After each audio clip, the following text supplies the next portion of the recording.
Welcome to Dark Knight Films Reviews and Horror Movie Night. Tonight, I will be ranking the Scream films from worst to best. Now, let me point out before I even start this one, I don't think there is a worst Scream movie. Every one of the Scream films, as you've seen with my reviews, are pretty damn good films. There is not one that is a totally bad, horrible film.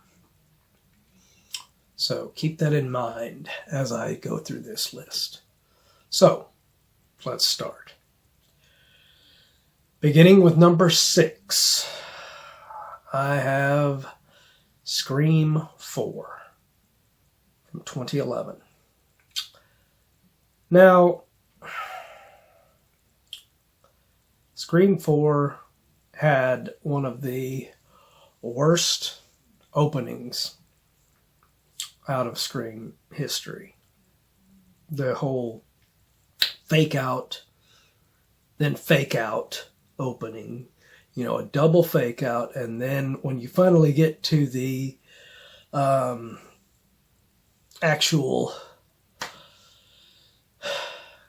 2 women who are going to be killed, they're played by TV actresses that you don't give a damn about. So, yeah, there's not much impact there.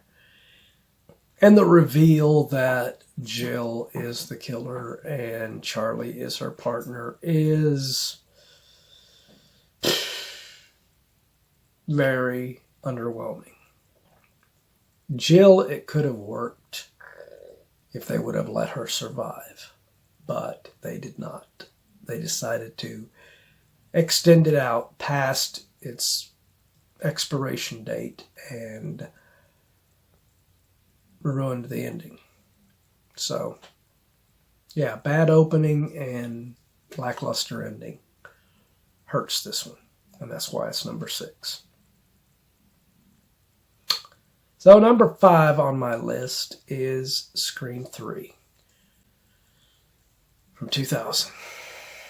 Now, this one has a lackluster beginning as well. I mean, they basically kill off Cotton Weary, and if you're going to do a surprise opening where you're going to kill one of your actors who's been in your previous films, do it on someone that the audience has grown attached to. Nobody got a chance to grow attached to Cotton because he was barely in the first film, and then in 2, he was very underused in it. So, to put him in here at the beginning of this and then just croak him right off the bat, it was a bad decision, I think. And then your killer is when he's in unmasked form prior to being unmasked with Roman Bridger. It's a great reveal after, but the impact is slighted by the fact that he is not given enough screen time when he isn't the killer. He's great once he's the killer because, I mean, hell, he is the only one that was a solo killer. Roman Bridger was the only single ghost face. Kudos to him for ambition. So, that's why that one made number 5. I would have loved to have put it higher. If Roman had been given a lot more screen time, hell yeah, this one would be higher. But, yeah, just wasn't given enough screen time. They had too much goofy shit going on with these bad actors playing the stab character, It was just...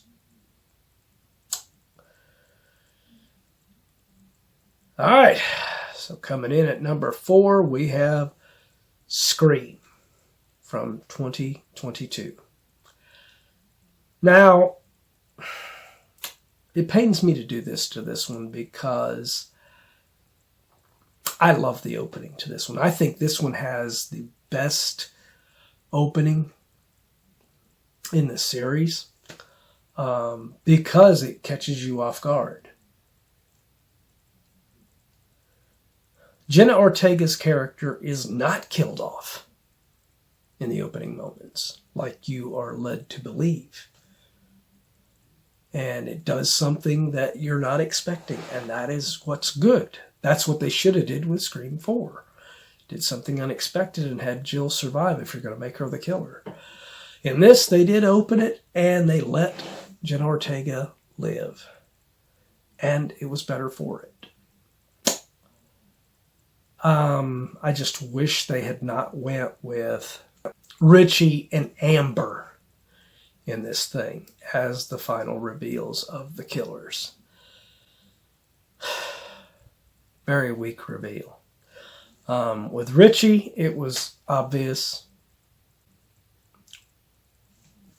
And with Amber, it was just, her performance was just off and bad. Rest of the movie is amazing, even though it kind of pisses me off that they killed off Judy and Dewey in the film. But that's why it makes my number 4. Coming in at number 3 for me is Scream 6 from 2023. This is another one. I mean, it just pains me to put these films so low on this list because they had such strong points in them. That's the reason why I put both of them a little higher on my list, at least, because they had the potential to be the top tier, even number 1 or number 2 on this list. This one, you have the strongest portrayal of the Ghostface, has its best kills in this one. I mean, it's just pretty brutal, pretty badass, and the killer is portrayed as totally dominant. But that all falls apart when the final reveal of who the killers are.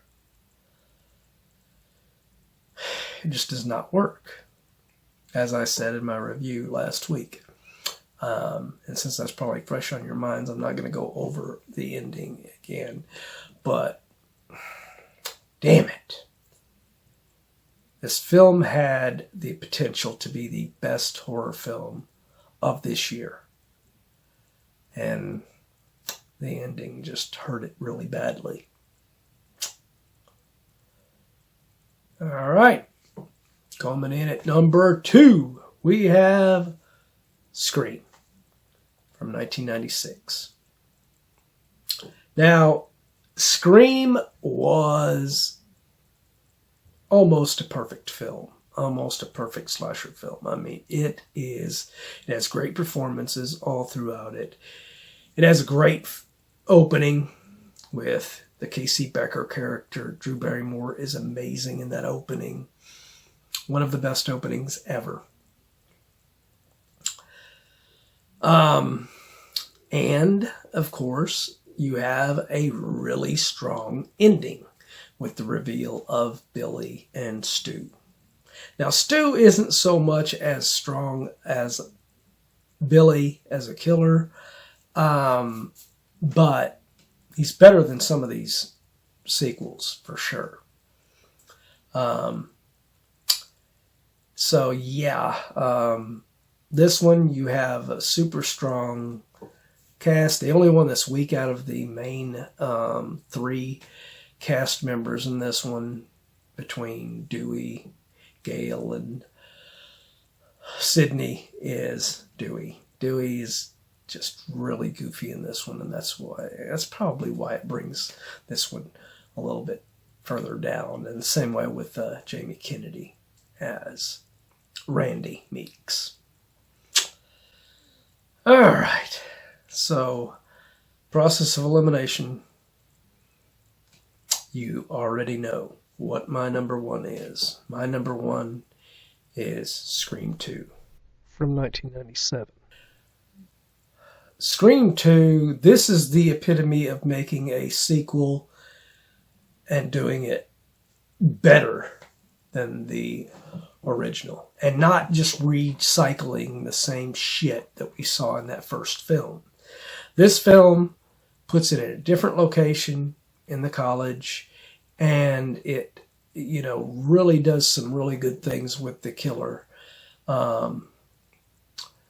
The opening on this one isn't as strong as some of the others, but yeah, I'll give it credit. It is definitely stronger than Scream 4's opening, which, like I said, is one of the weaker openings in this series. But yeah, Jada Pinkett, I've never been a big fan of hers, so I mean, didn't really impress me getting her as your opening kill, you know, because I never considered her a really big star to begin with. So, but other than that, one slight negative with this and the reveal of one of the killers, we got a great killer in the end of this, which was Mickey. I mean, Timothy-Olyphant is amazing in this film. I wish he would have been given a little bit more screen time, but he did get more screen time than Roman Bridger, and that's why he gets to be higher on this list and Roman doesn't. But Mrs. Loomis, she can go to hell.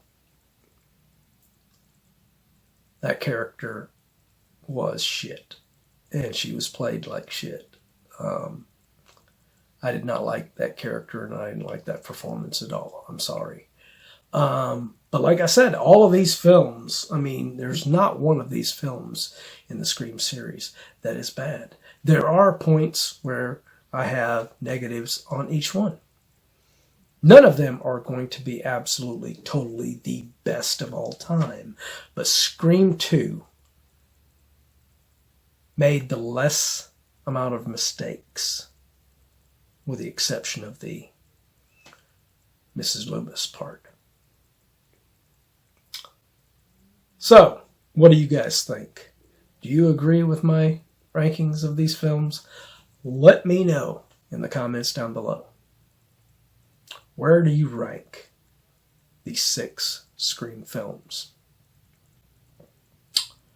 And, as usual, if you like this video, do not forget to smash that like, share, and subscribe button, because it really does help this channel out a lot.